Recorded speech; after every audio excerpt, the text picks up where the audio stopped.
The NFL is an all business, no hard feelings league, and as fans, that is sometimes very difficult to process as it involves our favorite players and teams dealing out stars for future draft capital a lot of the time, seemingly at the blink of an eye. And in today's video, we are going to discuss a couple of NFL players that could and probably should be moved before the start of the 2022 NFL season, why teams would be interested in making this trade, and what they could potentially get out of it. Some players may surprise you that are in today's video, and without further ado, let's begin.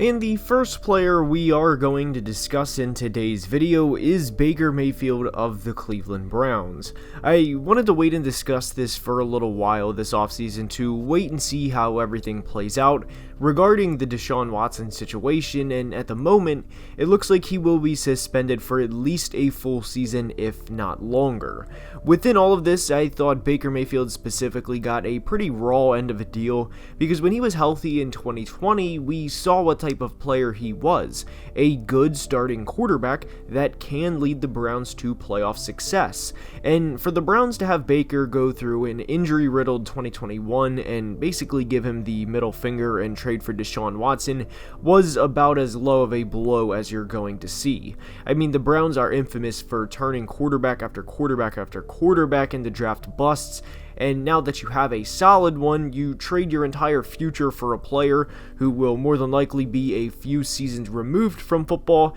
and that's assuming he starts playing for the Browns at the start of the 2023 NFL season. I didn't understand that trade with all of those picks involved if there wasn't a clear answer regarding this. And then you're still assuming and hoping he's going to be the same player he was not 1, but now 2 years removed. And understandably so, Baker Mayfield is pretty pissed off and has said he has moved on and will not play for the Browns again, and I don't blame him here one bit. And I fully believe Cleveland should trade him sooner rather than later, because as every day goes by, the amount they will get in return only goes down. Even if a team has a quarterback go down early in the season, like in the second week of the preseason, or has a season-ending injury in week 1 and says, "We want to trade for Baker as we believe he is our best option to win a Super Bowl and compete now," the Browns have little leverage because Baker isn't going to play for them. So in a natural scenario where the Browns would have leverage via an injury of another team's quarterback, this is essentially gone because they have offered to pay some of Baker's salary to enhance another team to trade for him before the season starts. And of course, the most common trades you see Baker involved in are with the Carolina Panthers and Seattle Seahawks because of Sam Darnold, Matt Corral, Drew Lock, and Geno Smith. And I do think Baker would be a good quarterback for the Seattle Seahawks. But when Baker needed the Browns' support most, they turned their back and made arguably the most risky trade in franchise history. And by the way, do I think Baker is on the level of some of the other top-tier AFC quarterbacks? No, I don't, but head coach Kevin Stefanski has a good offensive system revolving around the running backs in Nick Chubb, Dearness Johnson, and Kareem Hunt, and uses a lot of play-action passing, and that's where Baker Mayfield is his best.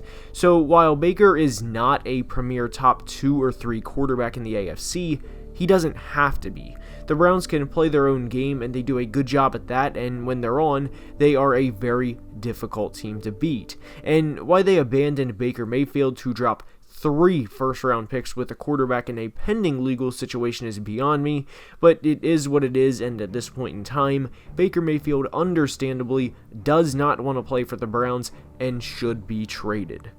Next up is a bit of a surprising one, and one I'm sure that hasn't been talked about a whole lot, and it is Brian Burns of the Carolina Panthers. I'm sure the immediate thought is why, or this does not make a lot of sense for Carolina, but the trade would be to an AFC team looking to improve the pass rush before the season gets underway. And with Burns, I personally believe this is a player who has yet to achieve his full potential, and Carolina is a team that does not have a lot of draft capital, as they had to trade a future 3 to go get Matt Corral from this past draft. The Panthers are already in an unfavorable situation as they haven't won a lot of ball games over the past 2 years, and head coach Matt Rule is very much on the hot seat entering 2022. The Panthers would net at least a first, as Burns is a good pass rusher, and as we know, pass rush is a premium position, and the Panthers do not have a lot of good players at those said premium positions,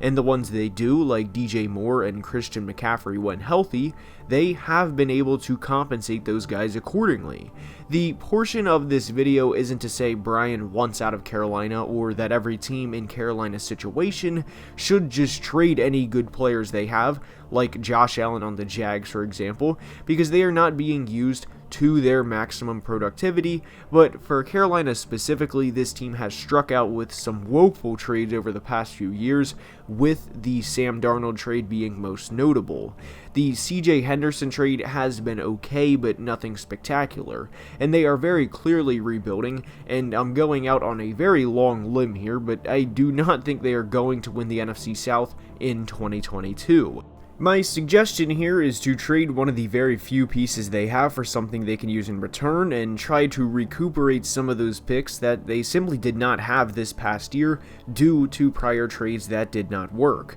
From a depth standpoint, I think we're really going to see it hit the Panthers this year with not having some of those picks, and I expect this team to have less than 6 wins in 2022. And I understand trading Brian will not be popular amongst Panthers fans, but Brian is a replaceable player. Yes, he's good, but he's not Julius Peppers 2.0, and he's not this 15-plus sack player. He has shown flashes that he could be that player, but in Carolina, where he is the only threat outside offensive lines have to worry about, it is much easier to contain him than it would be if a contending AFC team that already has a Batman pass rusher traded for him and gave up next year's first and then some for Brian Burns.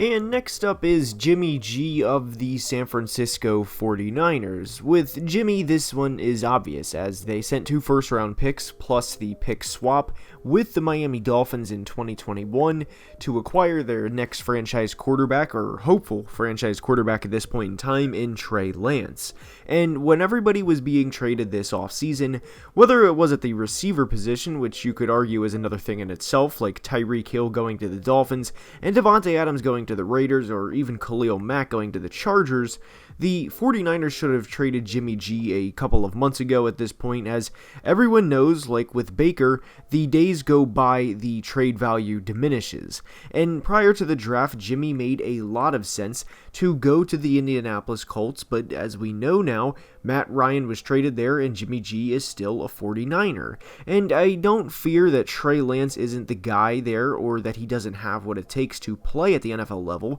What I fear is whenever Trey, who by the way is just 22 years old as he turned 22 in May, is expected to take the 49ers to the Super Bowl the same way Jimmy himself did back in 2019 when he was in year number 6. And I fear the pressure is going to get to Trey because he went from North Dakota State to sitting out in 2020 to sitting out most of 2021 to these unreasonable expectations in 2022. And Trey Lance, to a large degree, is expected to go from D1 AA to sitting out nearly 2 full seasons to lead the San Francisco 49ers, one of the most historic NFL franchises, to a Super Bowl appearance in the same division as the defending LA Rams Super Bowl champions. And guys, while Trey Lance can be a good player in the NFL, not every young quarterback to come through is Patrick Mahomes. Not every quarterback is going to sit their rookie year and then go into a 5,000-yard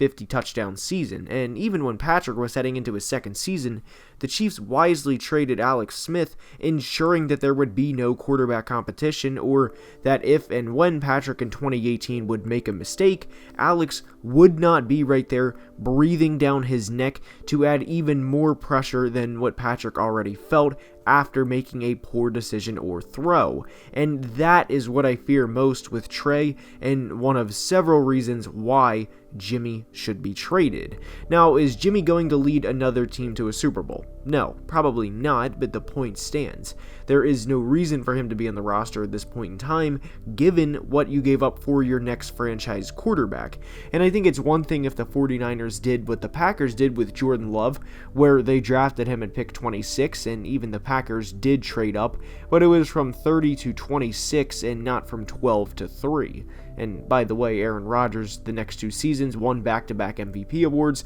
and quieted any critics in the process. The options right now are limited to trade Jimmy G, but I am a firm believer in the fact he has to be moved before the regular season. And one way or another, well, we'll get to see what Trey Lance is really made out of in 2022. And with that being said, that's all I have for today's video. I hope you guys enjoyed, and if you did, now is the time I ask you to please leave a like and subscribe to the channel, as it would truly mean the world. And until next time, as always, please be safe and have a great day. Love you guys.